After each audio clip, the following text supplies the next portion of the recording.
Good morning, students. Welcome back to the new video of accountancy. We are doing chapter number 6, that is death of a partner. And in this chapter, we have already gone through two videos. They both were conceptual videos related with the concept of this chapter. Okay.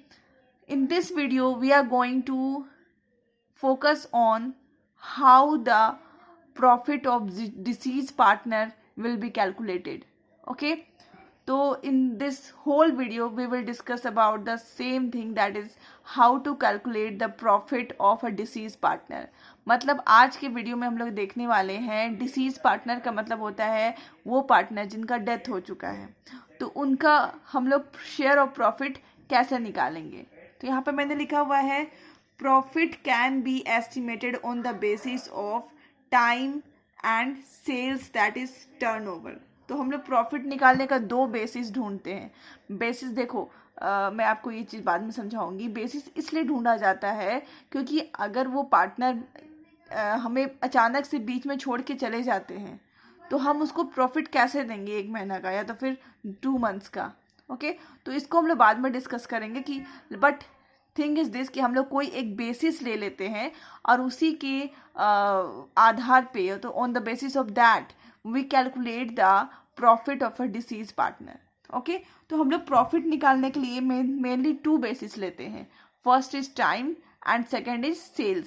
Sales का दूसरा नाम है turnover. Okay, हम लोग mainly निकालने के लिए 2 basis लेते हैं. First is time and second is sales and turnover. Okay, आज के वीडियो में हम लोग देखेंगे कि how to calculate profit on time basis. Okay, here I have written estimation of profit on time basis. Okay, तो वीडियो ज़्यादा लंबा ना हो जाए क्योंकि आप लोग फिर तो देखते नहीं हो, इसीलिए मैंने ऑलरेडी क्वेश्चंस लिख रखा है. Okay, I will go through the following questions and then we will make solutions on that. Ram, Manohar and Joshi were partners in a firm sharing profit and losses equally. ठीक है, राम, मनोहर और Joshi 3 partners हैं firm में. वो लोग profit and losses equally share कर रहे हैं. ठीक है, दे फॉलो कैलेंडर ईयर. वो लोग कौन सा ईयर फॉलो करते हैं? There are 2 types of year. हम लोग अकाउंट्स में तो आप लोग पढ़े ही है, 2 टाइप ऑफ ईयर होता है, एक calendar year and another is accounting year. Calendar year कब से स्टार्ट होता है? 1 जनवरी टू 31 दिसंबर. और वहीं पे अकाउंटिंग ईयर कब से स्टार्ट होता है? 1 अप्रैल टू 31 मार्च. ओके, तो they are following calendar year. Joshi died on 28 February 2019. Joshi ji कब चले गए? 28 February 2019. His share of profit is entitled on the basis of last 3 years average profit. उसके जो प्रॉफिट को निकाला जाएगा on which basis? Last 3 year. देखो हम लोग यहाँ पे 3 ईयर जो ले रहे हैं ना, this is the time basis. हम लोग यहाँ पे लेते हैं last 2 years, 3 years, 4 years, whatever. Okay, is given in the question, we will do according to that. तो यहाँ पे हमने जो लास्ट 3 ईयर्स लिखा है तो इसी को हम लोग बोलते हैं टाइम बेसिस. हमने यहाँ पे टाइम की बात करें ना, last 3 years average profit. Okay, तो हम लोग यहाँ पे लास्ट 3 ईयर की एवरेज प्रॉफिट ले लेते हैं. देखो हमें प्रॉफिट तो मिला है 4 ईयर्स का, बट हमें लेना कितना है? एवरेज 3 ईयर्स का प्रॉफिट लेना है. और एट द एंड हम लोग को ये बोला गया है कि आप क्या करिए, जर्नल एंट्री पास करिए. और पहला केस क्या दिया गया है? If there is no change in profit sharing ratio. मतलब कौन सा है कि अगर प्रॉफिट शेयरिंग रेशियो में कोई चेंजेस ना हो. पहला केस कौन सा है कि प्रॉफिट शेयरिंग रेशियो में कोई चेंज नहीं है. मतलब हम लोग देखो कोई भी न्यू प्रॉफिट शेयरिंग रेशियो नहीं दिया हुआ पूरे क्वेश्चंस में. ठीक है, तो मतलब ये जो पहला केस जो हमने पढ़ा था कल, ठीक है, देख लेते हैं, थोड़ी सी आपको रिवीजन हो जाएगी आपकी.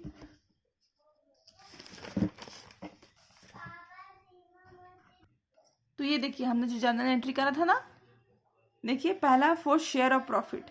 ओके, तो ये हम लोग को जब ओल्ड रेशियो दी रहती है और न्यू रेशियो नहीं दिया रहता है क्वेश्चन में, तो हम लोग ये जर्नल एंट्री पास करते हैं. तो अभी हम लोग इसी केस को डील करने वाले हैं. Okay, So let's start with the solution. Okay, then solution is Ram Manohar and Joshi. देखो, आपको अपने लिए ये करना है कुछ कुछ जो मैं बता रही हूँ. जैसे ही आपको पता है कि यहाँ पे कौन पार्टनर चले गए, जोशी डाइड, तो आपको जोशी को ऐसे हल्का हल्का कट कर लेना है ताकि आपके दिमाग में रहे कि ये पार्टनर हमारे पास नहीं है, चला गया है. ओके, इनका प्रॉफिट शेयरिंग रेशियो है 1:1:1, मतलब इक्वल रेशियो है, इसलिए हम लोग 1:1:1 लिख रहे हैं. अभी केस ये हुआ है कि ये लोग कौन सा ईयर फॉलो कर रहे हैं, कैलेंडर ईयर. ओके, ये लोग कौन सा ईयर फॉलो कर रहे हैं, calendar year. Calendar year start कब होता है, 1 Jan 2019 और एंड कब होगा, 31 December 2019. ओके, यहाँ पे एक बहुत ही दुख भरा दिन आया, दैट इज 28 Feb. ओके, और उस दिन जोशी जी हमें छोड़ के चले गए, died. Okay, died. Joshi ji हमें छोड़ के चले गए. ओके, तो जोशी जी हमारे साथ कितने थे, 2 months के लिए हमारे साथ थे, जनवरी टू फरवरी. ओके, जैसे ही जोशी जी चले गए वैसे ही जोशी जी का बेटा हमारे पास आया. ओके, एंड कहा कि राम एंड मनोहर को कहा कि अंकल जी हमारा जो भी शेयर होता है वो हमें दे दीजिए. ठीक है, तो अब भैया घोर कंफ्यूजन कि कैसे आ जाए, कैसे निकाले. दिस इज कॉल्ड नॉमिनी बोल सकते हो, बट यहाँ पे हम लोग एग्जीक्यूटर बोलते हैं इसको. ओके, एग्जीक्यूटर हमारा आ गया कि चलो भैया 2 महीना तो हमारे जो पिताजी थे वो तो 2 महीना आपके साथ रहे. ठीक है, 2 months का हमारा जो भी प्रॉफिट होगा वो आप प्रेम से निकाल करके हमें दे दीजिए. ये किसने कहा, जोशी जी के एग्जीक्यूटर ने कहा, उनके बेटे ने कहा. ओके, तो अब देखो, थिंग इज दिस कि अचानक तो हमें तो पता नहीं है कि यहाँ पे कितना होना चाहिए प्रॉफिट. तो इसके लिए क्वेश्चन में हम लोग एक बेसिस लेते हैं. ठीक है, क्योंकि आप देखो कि यहाँ पे 2 महीना की पूरे होल ईयर के हम लोग प्रॉफिट निकालेंगे कि कितना हुआ, और उसमें से जोशी जी को अगर हम लोग ऐसे होता तो देते कि कितना था उनका. But the thing is this कि हम लोग खुद ही नहीं प्रिडिक्ट कर सकते हैं कि इधर जो 8 महीने हैं, 10 months जो है, उसमें हम लोग हमारा प्रॉफिट क्या होगा. हो सकता है हमें लॉस हो जाए, हो सकता है हमें अगले बार से ज़्यादा प्रॉफिट हो जाए. ओके, तो we can't predict the future. हम लोग फ्यूचर को कभी भी प्रिडिक्ट नहीं कर सकते हैं. ठीक है, तो हम लोग प्रिडिक्ट तो नहीं कर सकते हैं अब, but the thing is this कि हमें हमारा पार्टनर चला गया, मर गया, तो हमें उसके शेयर को तो देना पड़ेगा उसके एग्जीक्यूटर को. ओके, तो हम लोग इसके लिए क्या करते हैं, एक बेसिस लेते हैं. ठीक है, अब यहाँ पर देखो क्वेश्चंस में आपको क्या बोला गया है, Joshi died on 28 February 2019 and his share of profit is entitled on the basis of last 3 years average profit.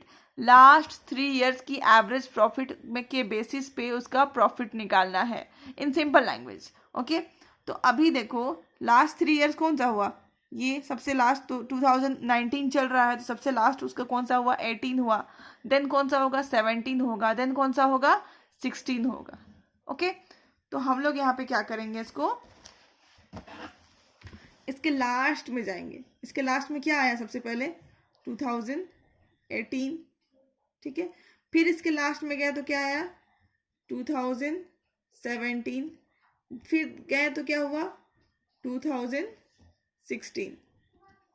Okay, यही हुआ हमारा. तो हम लोग अभी क्या करेंगे, एवरेज प्रॉफिट निकाल लेंगे. Average profit. ओके,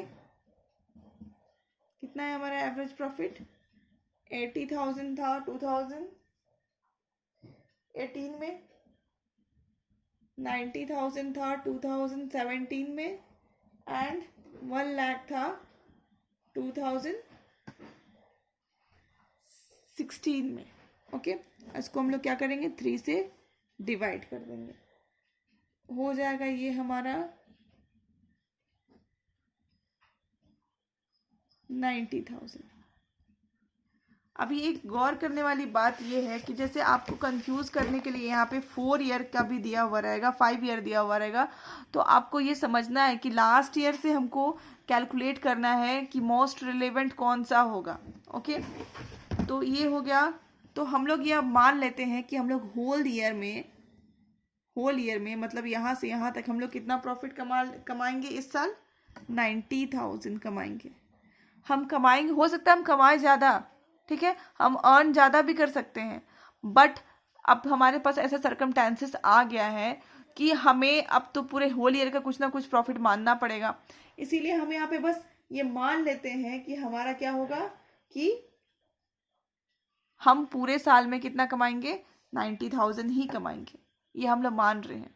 ठीक है, तो हम लोग कितना मान रहे हैं कि होल ईयर में कितना कमाएंगे, 90,000 कमाएंगे। ओके,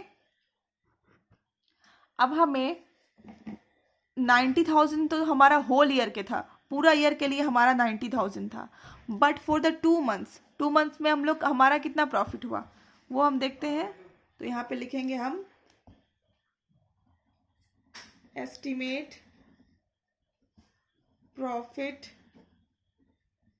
टिल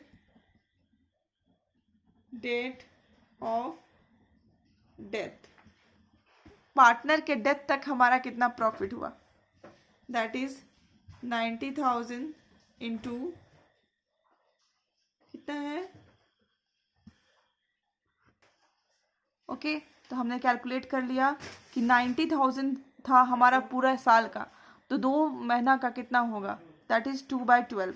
तो हमारा कितना आया 2 महीना का प्रॉफिट, 15,000। अब हमारा नेक्स्ट स्टेप होगा कि 15,000 में 2 महीना का प्रॉफिट 15,000 है, बट 15,000 में जोशी जी का शेयर कितना रहा, तो यहाँ पे लिखेंगे Joshi's, JOSHI, Joshi's share of profit is equal to 15,000 into equal था दैट इज 1/3, दैट इज 5,000।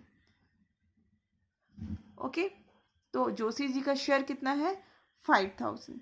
बस, तो हम लोग ये जो 5,000 यहाँ पे हम लोग लेकर के आए, इसको हम लोग अकाउंट्स में नाम देते हैं P&L सस्पेंस। ओके, और हम लोग इसी आइटम को, ये हमारा प्रॉफिट हुआ है तो हम लोग इसको कहाँ दिखाएंगे, एसेट्स के तरफ। तो हम लोग यहाँ पे लिख देंगे कि जर्नल एंट्री, सबसे पहले तो जो पार्टनर चले गए, यहाँ पे जर्नल एंट्री मैं रेड से कर देती हूँ, जर्नल एंट्री, इसमें भी सेम रिटायरिंग पार्टनर वाला थोड़ा दिमाग लगा लेना है। जो पार्टनर चले गए, ठीक है, दैट इज डिसीज पार्टनर, पहले हम उसको लिख देंगे टू जोशीज कैपिटल अकाउंट, और कितना है वो 5,000, और उसके ऊपर में क्या होगा, P&L suspense, P&L suspense account, DR is 5,000। तो हमारा ये क्या हो गया, ये कंप्लीट हो गया। Okay, okay, then first case we have done. In the next case we will discuss in next video. Till then, thank you and keep learning.